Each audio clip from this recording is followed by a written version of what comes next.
Dual nature of radiation and matter. तो dual nature मतलब दो तरह के नेचर होंगे, दो तरह का बिहेवियर होगा। काफी पहले ये समझा जाता था कि भाई रेडिएशन जो है वो फोटॉन से बने हैं, ये काफी बाद में समझ में आया। लेकिन मैटर जो है एटम से बना हुआ, ये बहुत पहले समझ लिया था। और रेडिएशन जब फोटॉन से बने हैं, इसके समझने से पहले तक ये मानते थे जैसे साउंड वेव है वैसे ही लाइट वेव है, वैसे ही रेडिएशन वेव है। यानी कि किसी भी तरह पूरा जो इलेक्ट्रोमैग्नेटिक स्पेक्ट्रम है, gamma rays, x rays, UV rays, infrared, radio, micro, सब वेव ही है। और मैटर जो भी चीजें एटम से बनी है, जैसे गैसेस का बिहेवियर है, तो वो पार्टिकल्स की तरह चल रही हैं। या मान लीजिए सॉलिड लिक्विड गैस जो है वो पार्टिकल्स बिहेवियर उसके अंदर है, क्योंकि वो एटम से बनी है। तो अंडरस्टैंडिंग में कोई खराबी नहीं थी, ये भी बिल्कुल सही था। लेकिन जब और हम लोगों को ज्ञान प्राप्त हुआ कि एटम भी तीन चीजों से बना है, इलेक्ट्रॉन, प्रोटॉन और न्यूट्रॉन, और इलेक्ट्रॉन को अकेले जब चला के देखा गया कि अरे इसमें भी वेव कैरेक्टर है, तो ये समझा गया कि मैटर के अंदर पार्टिकल नेचर और वेव नेचर दोनों है। फिर रेडिएशन में पता चला कि अरे ये मासलेस चीजों से बने हुए जिन्हें कहते हैं फोटॉन्स। तो फोटॉन्स के अंदर भी वेव नेचर है और पार्टिकल नेचर भी है। पार्टिकल नेचर ऑफ रेडिएशन किसने बताया? आइंस्टीन ने बताया। ठीक है, और मतलब ये नई चीज थी। और वेव्स नेचर ऑफ मैटर किसने बताया? डी ब्रोगली ने बताया। तो डी ब्रोगली की जो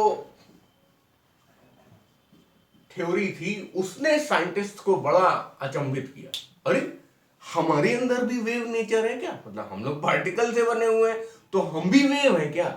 तो उसको डी ब्रोगली ने अपनी एक इक्वेशन से समझाया था कि हाँ, बहुत बड़ी जो बॉडी होगी वो भी ऑसिलेट करती है, लेकिन थोड़ा थोड़ा।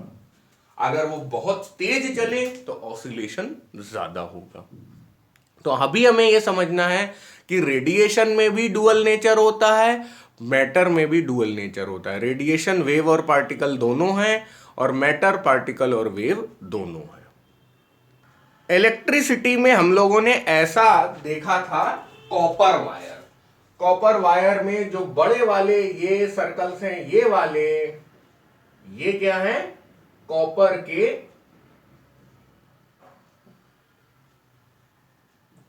आयंस या कैटायंस। ठीक है, कैसे हो जाएंगे कॉपर वाले? Cu2+, 2+, 2+। तो जब वो 2+ हो जाएंगे तो उनके जो वैलेंस शेल वाले इलेक्ट्रॉन हैं वो ये लाल वाले क्या हो जाएंगे? Free electrons. इनका नाम ही है फ्री इलेक्ट्रॉन्स। तो ये इधर उधर टहलते रहते हैं, but they don't leave the metal surface. आप इसको मान सकते हैं कि इलेक्ट्रॉन जिस तरह से गैस के पार्टिकल किसी बंद डब्बे में, जो चीज थर्मोडायनामिक्स में हम लोगों ने पढ़ी थी कि गैस के पार्टिकल्स किसी बंद डब्बे में इधर उधर घूमते रहते हैं, टेम्परेचर कम भी हो तो भी फिर भी वो इधर उधर घूमते हैं, but they don't leave out of this lid till it is closed, है ना? लेकिन और यहां पे क्या है कि ये जो बाउंड्री है इसको ये इलेक्ट्रॉन्स नहीं छोड़ पाते, अंदर ही अंदर घूमते रहते हैं, इसलिए इन्हें फ्री इलेक्ट्रॉन्स कहते हैं। बट अब हम इन्हें और ज्यादा एनर्जी दे दें तो ये फ्री इलेक्ट्रॉन्स मेटल सरफेस को भी छोड़ सकते हैं। Valence electrons which are free to move within the metal surface but cannot leave, अपने आप नहीं जा सकते, आर कॉल्ड फ्री इलेक्ट्रॉन्स। जब हम लोग ने ड्रिफ्ट वेलोसिटी का कॉन्सेप्ट पढ़ा था, ओम्स लॉ जिस चैप्टर में पढ़ा था, वहां पर हम लोग ने ये देखा था कि 10 to the power 29 electrons per meter cube. This was the number of free electrons in 1 meter cube of metal. ये ऑर्डर रहता, अलग अलग मेटल में, मतलब किसी में 2 इंटू 10 टू द पावर 29 हो जाएगा, किसी में 5 इंटू 10 टू द पावर 29 हो जाएगा, लेकिन ये ऑर्डर था. So this is the number of free electrons available in any metal in a given volume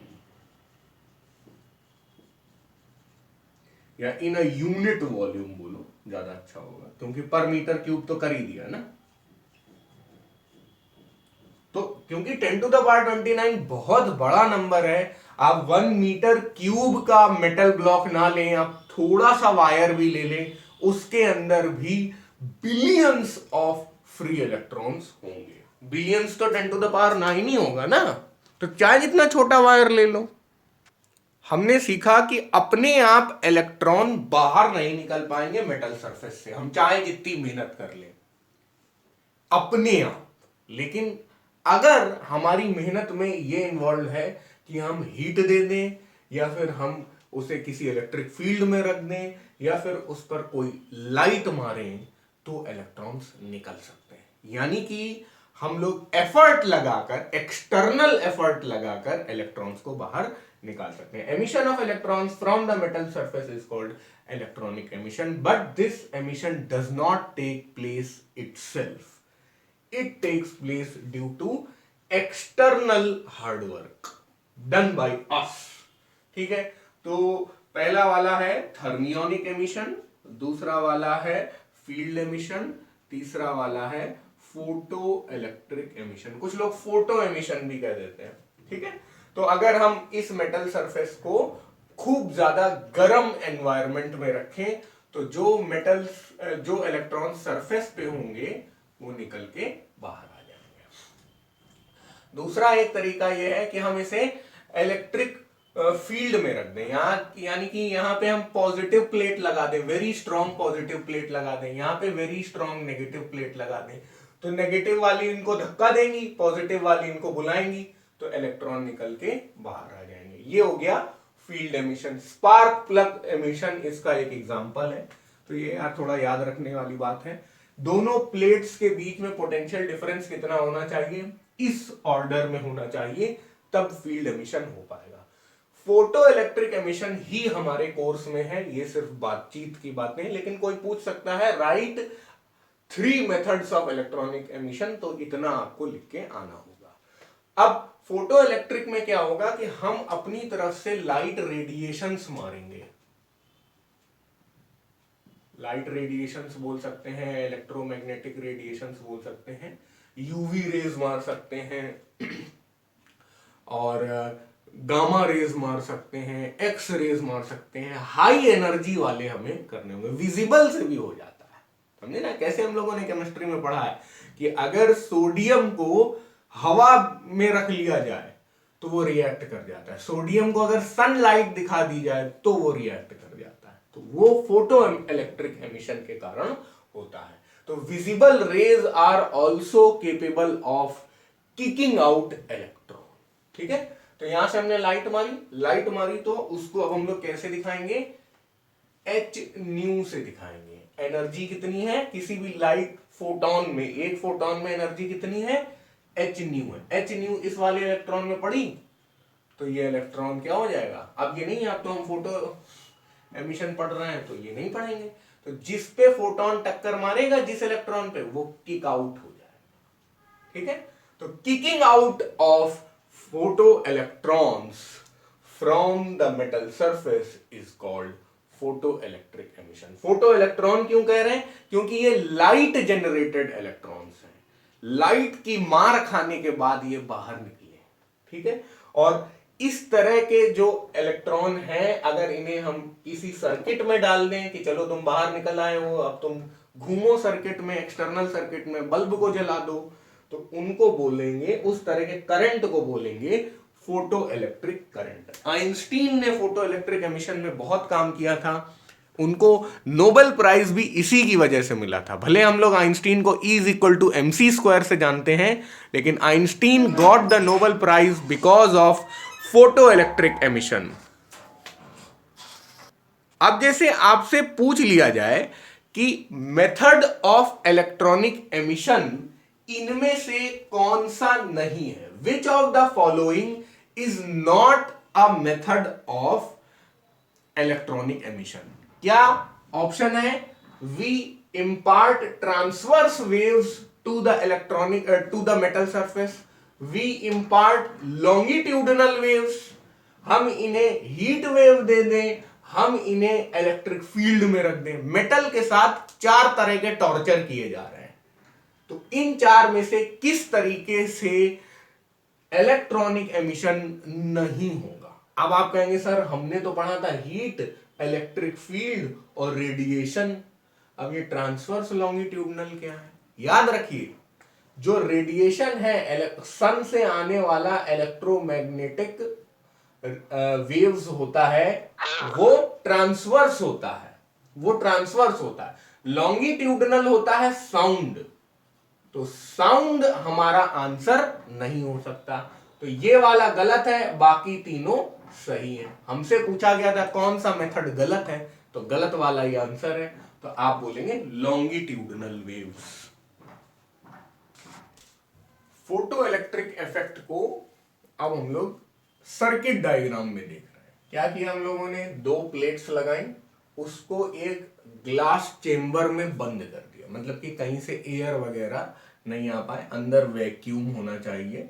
vacuum में ये सब काम बहुत अच्छे से होता है, क्योंकि इलेक्ट्रॉन्स बहुत ही हल्के होते हैं, तो एयर की प्रेजेंस में ये सारा एक्सपेरिमेंट सही से नहीं हो पाएगा। हमने क्या किया? अल्ट्रा वायलेट रेज इस पे मारी, कोई भी रेज मार सकते हैं आप, gamma rays, ultra violet, visible rays, x rays, high energy rays होनी चाहिए। अब जब ये इस पे गिरेगा तो इस मेटल सरफेस से इलेक्ट्रॉन निकल के बाहर चलने लगेंगे, ये इस डायरेक्शन में जाने लगेंगे, इस डायरेक्शन में जाके, क्योंकि देखिए ये पॉजिटिव प्लेट है, तो पॉजिटिव प्लेट इनको अट्रैक्ट करेगी कि अरे भाई इलेक्ट्रॉन तुम लोग नेगेटिव हो, आओ मुझसे आके चिपक जाओ, तो ये इसमें चले जाएंगे और इलेक्ट्रॉन ऐसे जाने लगेगा। क्योंकि इलेक्ट्रॉन ऐसे जा रहे हैं इसलिए करंट ऐसे जाएगा, है ना? ये तो हम लोग जानते ही हैं कि current direction is opposite to the direction of flow of electrons. तो ये जो करंट हो जाएगा, ये कौन सा हो जाएगा? फोटो इलेक्ट्रिक करंट, जो हम लोग ने अभी पढ़े थे।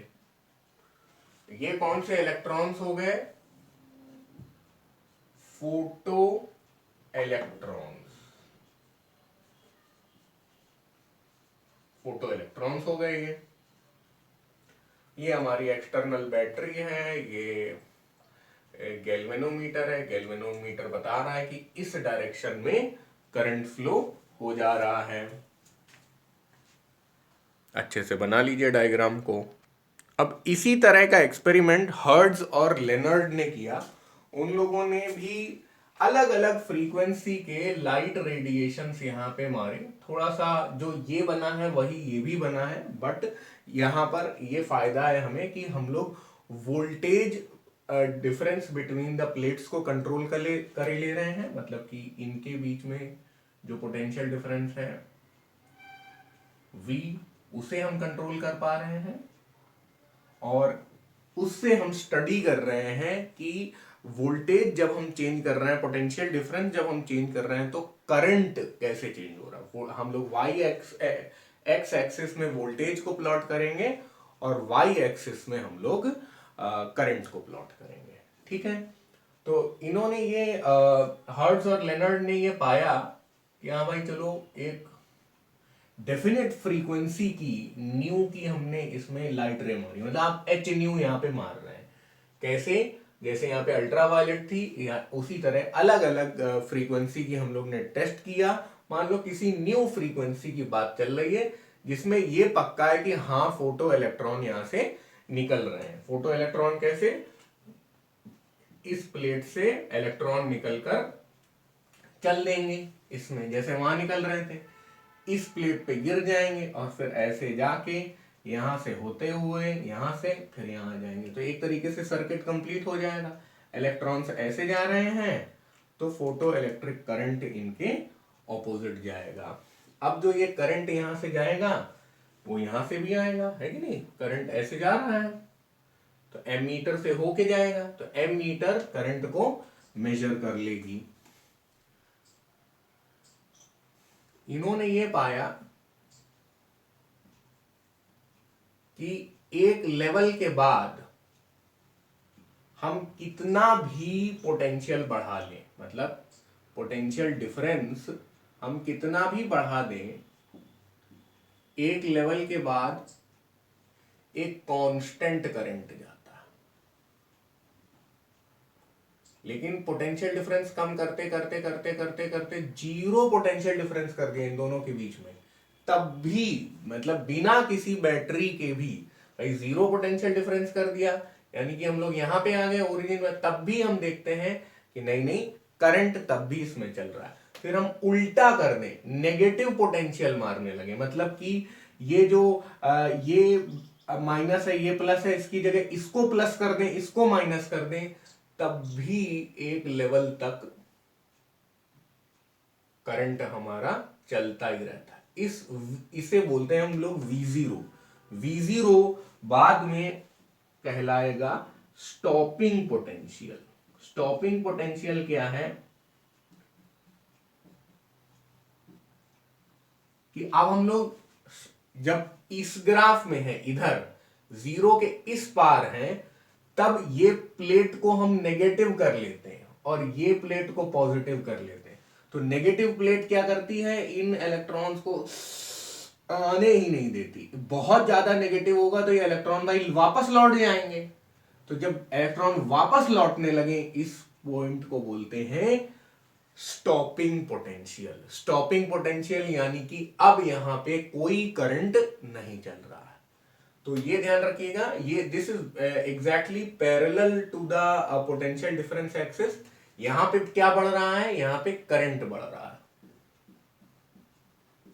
ठीक है, तो अभी थोड़ा सा ग्राफ अच्छे से खींचते हैं, टेढ़ा लग रहा है थोड़ा। तो हमने ये देखा कि पोटेंशियल डिफरेंस इस पॉइंट के बाद जितना भी बढ़ाते चलो, लेकिन हमारे करंट की वैल्यू कांस्टेंट ही है। लेकिन अगर हम इंटेंसिटी डबल कर दें, यानी कि पहले इंटेंसिटी आई थी, अब ये करंट नहीं है, याद रखिएगा, ठीक है?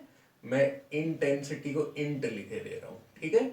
इंटेंसिटी पहले आई थी, फिर 2i हो गई, तो उस केस में आप देखेंगे कि करंट भी हमारा ऊपर चढ़ जा रहा है। लेकिन इंटेंसिटी बढ़ाने का क्या मतलब है कि यार ज्यादा लाइट रेज आ रही, ब्राइटनेस ज्यादा है, तो ज्यादा लाइट रेज मारेंगे तो ज्यादा इलेक्ट्रॉन्स निकलेंगे, ज्यादा इलेक्ट्रॉन्स निकलेंगे तो करंट भी बढ़ जाएगा। लेकिन पोटेंशियल हमारा और ज्यादा इलेक्ट्रॉन्स खींच नहीं पा रहा है। Increase potential is not able to pull more electron. तो ये याद रखिएगा, इस ग्राफ के इधर साइड की बात जब कर रहे हैं, नेगेटिव पोटेंशियल कर रहे हैं, तब यहां सिचुएशन प्लस माइनस होगी, और जब पॉजिटिव पोटेंशियल की बात हो रही है तब यहां सिचुएशन माइनस प्लस होगी। ठीक है, सो माइनस प्लस जो है वो ज्यादा देर हो रहा है, और प्लस माइनस की जो सिचुएशन है वो कम देर है, इसीलिए यहां मैं छोटा सा प्लस और छोटा सा माइनस बना रहा हूं। Okay, plus minus situation is here, minus plus situation is here. तभी V0 स्टॉपिंग पोटेंशियल जो होता है उसे हम लोग नेगेटिव पोटेंशियल बोलते हैं। स्टॉपिंग पोटेंशियल किसको स्टॉप करता है? इलेक्ट्रॉन्स के फ्लो को स्टॉप करता है। ग्राफ से देखिए, जैसे जैसे हम लोग पोटेंशियल डिफरेंस बढ़ा रहे हैं, पोटेंशियल डिफरेंस को आप एक्सेलरेटिंग पोटेंशियल भी कह सकते हैं, बढ़ाते जा रहे हैं, तो एक मैक्सिमम वैल्यू लेने के बाद वो कांस्टेंट हो जाता है। तो ये मैक्सिमम और कांस्टेंट वैल्यू ही करंट की जो होगी वो सैचुरेशन करंट होगी।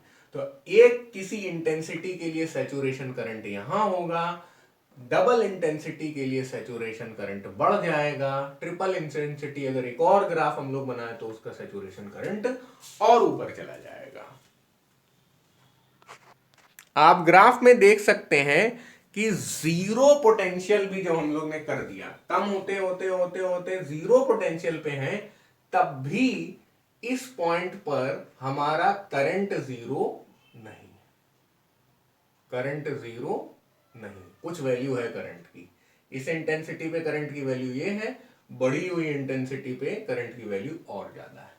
इसका मतलब है कि अगर हम कोई पोटेंशियल हटा दें, even in the absence of accelerating potential, ये कुछ भी ना हो, बैटरी और ट्री सब कुछ हटा दिया जाए, केवल प्लेन वायर लगा दिया जाए यहाँ पे, तब भी जो रेज हैं वो इतने इलेक्ट्रॉन निकाल लेंगी और इलेक्ट्रॉन्स के अंदर खुद की इतनी सफिशिएंट काइनेटिक एनर्जी होगी कि ये कूद कर यहां से यहां आ जाए। कहां से कहां?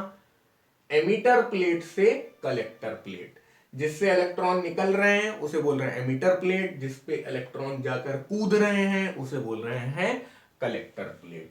तो यानी कि ये जो रेज है ये इतनी स्ट्रांग है कि बिना बैटरी के भी ये करंट फ्लो करा सकती हैं।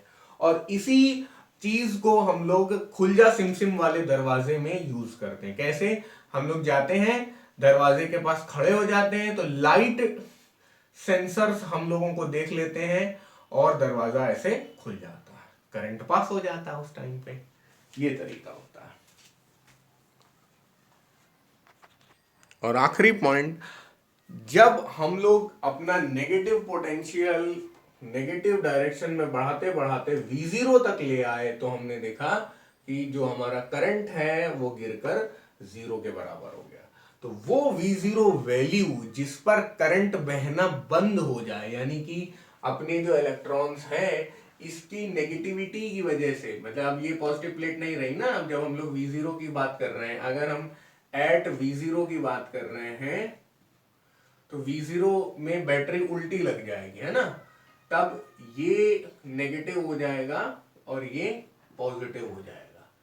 इस केस में हम लोग देखेंगे कि ये जो अपना इलेक्ट्रॉन है यहां से निकलता है, निकल के वापस लौट जाता है। इस वापस लौटने की वजह से करंट फ्लो नहीं होगा, तो photo electric current ceases, and at this stage ये वाला जो V0 है उसे हम लोग कहेंगे कट ऑफ पोटेंशियल या स्टॉपिंग पोटेंशियल।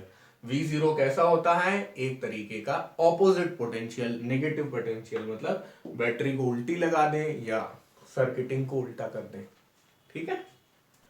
स्टॉपिंग पोटेंशियल हम लोग ने सीखा था कि भाई रेडिएशन गिर रहे हैं एक प्लेट में, रेडिएशन इतने स्ट्रांग है कि उन्होंने इलेक्ट्रॉन्स को किक आउट कर दिया, सारे इलेक्ट्रॉन्स बाहर निकल के इस प्लेट पे गिर रहे थे, बढ़िया करंट फ्लो हो रहा था। लेकिन अब हमने सोचा कि ऐसा करते हैं, इलेक्ट्रॉन्स जो इधर जा रहे हैं इनका रास्ता रोक देते हैं। रास्ता कैसे रोकेंगे? नेगेटिव पोटेंशियल लगा देंगे, यानी कि स्टॉपिंग पोटेंशियल लगा देंगे। इस वाली प्लेट को नेगेटिव कर देंगे, इस वाली प्लेट को पॉजिटिव कर लेंगे, तो इलेक्ट्रॉन्स जो हैं वो यहां तक पहुंच ही नहीं पाएंगे और बीच रास्ते में ही उन्हें लौट कर वापस जाना होगा। तो वो वाला पोटेंशियल जो इलेक्ट्रॉन्स को वापस भगा दे उसे हम कहते हैं stopping potential. Stopping potential is sufficient to repel away even the most energetic photo electrons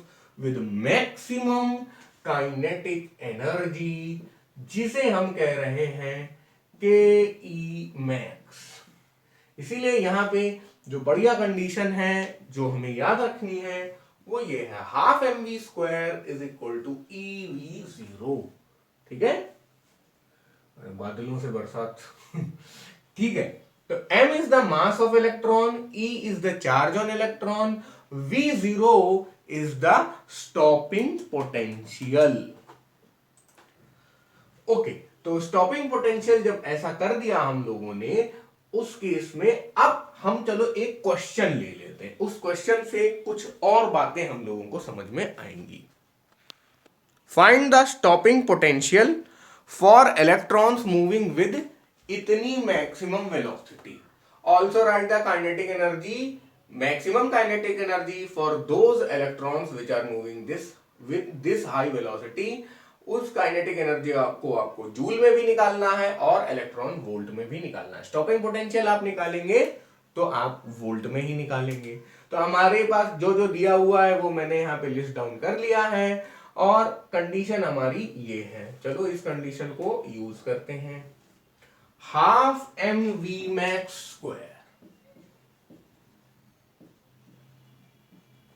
is equal to e v zero. Half into m की जगह देखिए 9.1 होता है लेकिन 9 ही ले लिया मैंने कैलकुलेशंस को आसान करने के लिए। 10 टू द पावर 5 का स्क्वायर भी होगा यहाँ पे, बच्चे स्क्वायर करना भूल जाते हैं। फिर उसके बाद 1.6 into 10 to the power minus 19 और यहीं से अपना V0 आना शुरू हो जाएगा, है ना। V0 को आइसोलेट कर दीजिए, ये नीचे चला जाएगा।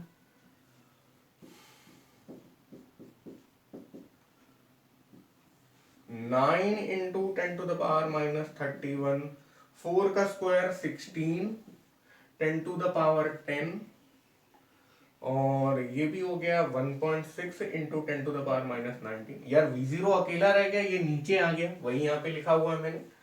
और बस सो दिस गोज एंड 10 आ गया यहाँ पे, दिस गोज एंड 4.5 आ गया यहाँ पे। तो बस अब सारे 10 टू द पावर को एक साथ कर लीजिए। 4.5 इंटू 10 टू द पावर 10 यानी 10 टू द पावर 11 और 19 हो गया 30 और माइनस 31 प्लस 30 कितना हो गया -1, ठीक है, वोल्ट। तो V0 अपना कितना आ गया 0.45 वोल्ट। ये है स्टॉपिंग पोटेंशियल, लिखा भी हुआ है स्टॉपिंग पोटेंशियल V0 से मान रहे हैं। अब इतनी इस वैल्यू को याद रखिएगा, ठीक है, मैं लिख देता हूं यहां पे 0.45 वोल्ट, ठीक है। ये हम लोग अपने पराक्रम से निकाल के बैठे हैं। With our hard work we had calculated this. तो काइनेटिक एनर्जी अगर हमें निकालनी है मैक्सिमम वाली, तो मैक्सिमम वाली वेलोसिटी भी डाल दी, half mv square mass of electron, velocity of electron moving with maximum velocity यहां पे आ गया। अब उसके बाद हमारे पास क्या है, this is 4.5 into 10 to the power minus 31 into 16 into 10 to the power 10। चलिए भाई 4.5 में 16 का मल्टीप्लाई आपके सामने ही कर देता हूं। 16 चौको 64, 8 72, so this becomes 72, है ना। तो 72 इंटू 10 टू द पावर -31 और ये -21 हो गया। इसे हम लोग कर सकते हैं 7.2 इंटू 10 टू द पावर, 10 कम किया 10 बढ़ाया तो -20 जूल, ठीक है। ये तो मैक्सिमम काइनेटिक एनर्जी हो गई इन जूल। क्या सॉल्व कर दिया हम लोगों ने, ये वाला पार्ट सॉल्व कर लिया। अब फिर भी काइनेटिक एनर्जी उसको दूसरी यूनिट में निकालना होता है। तो अब इसको समझने के लिए पहले ये जान लीजिए कि 1 जूल का इलेक्ट्रॉन वोल्ट में क्या कन्वर्जन होता है, ये याद रखिएगा। 1 electron volt is equal to 1.6 into 10 to the power minus 19 joule. उल्टा भी आपको आना चाहिए, उल्टा क्या, 1 upon 1.6 into 10 to the power minus 19, ठीक है ना। अगर ये यहां पे नीचे चला जाएगा तो ये ऐसा दिखने लगेगा, 1 जूल, है ना। इलेक्ट्रॉन वोल्ट से जूल में जाना है, इस नंबर से मल्टीप्लाई करिए। जूल से इलेक्ट्रॉन वोल्ट में जाना है, इस नंबर से डिवाइड करिए। तो हम लोग तो जूल निकाल चुके हैं, इलेक्ट्रॉन वोल्ट में निकालना है, केवल इससे डिवाइड करना अपना काम है। तो ये क्या हो जाएगा, 7.2 इंटू 10⁻⁻20 जूल है। इसे आप लिखिए 7.2 into 10⁻⁻20 divided by 1.6 into 10⁻⁻19 electron volt में अब ये हो जाएगा। अब 72 डिवाइडेड बाई 16 कितना होता है, चलिए जल्दी से कर लेते हैं। 16 चौको 64, 6 64 बटा 8 बचा ना यहाँ पे, 80, 16 पंचे 80। तो ये आ गया इतना पार्ट हमने कैलकुलेट कर लिया 4.5, और ये आ गया 10⁻⁻1 इलेक्ट्रॉन वोल्ट, 0.45 इलेक्ट्रॉन वोल्ट। अब जो पॉइंट मैं स्ट्रेस कर रहा था उस पे ध्यान दीजिए। मैं क्या स्ट्रेस कर रहा था कि अगर आपने इलेक्ट्रॉन वोल्ट में निकाल लिया है, अगर आपने स्टॉपिंग पोटेंशियल वोल्ट में निकाल लिया है, तो काइनेटिक एनर्जी जो इलेक्ट्रॉन वोल्ट में आएगी वो भी वही आएगी। तो बहुत ही बढ़िया चीज हम लोगों ने समझ ली, सवालों में बहुत काम आती है ये। Stopping potential in volt is always same as maximum kinetic energy in electron volt. तो अगर हमारा सवाल ये होता कि भाई तुम स्टॉपिंग पोटेंशियल निकालो और मैक्सिमम काइनेटिक एनर्जी निकालो, और वो यूनिट डिस्क्लोज नहीं करता, तो आप फ्री होते किस में निकालना है, तो आप स्टॉपिंग पोटेंशियल लिखते और उससे तुरंत बाद काइनेटिक एनर्जी इलेक्ट्रॉन वोल्ट में ये लिखते।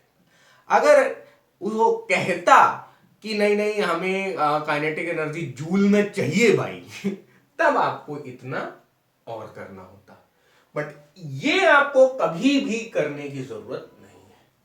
आपने निकाला पोटेंशियल, स्टॉपिंग पोटेंशियल वोल्ट में निकाला, काइनेटिक एनर्जी जूल में निकाली, इतना कर लिया, फिर उसके तुरंत बाद आप ये लिख सकते हैं, क्योंकि हम ये बात जानते हैं। समझ गया?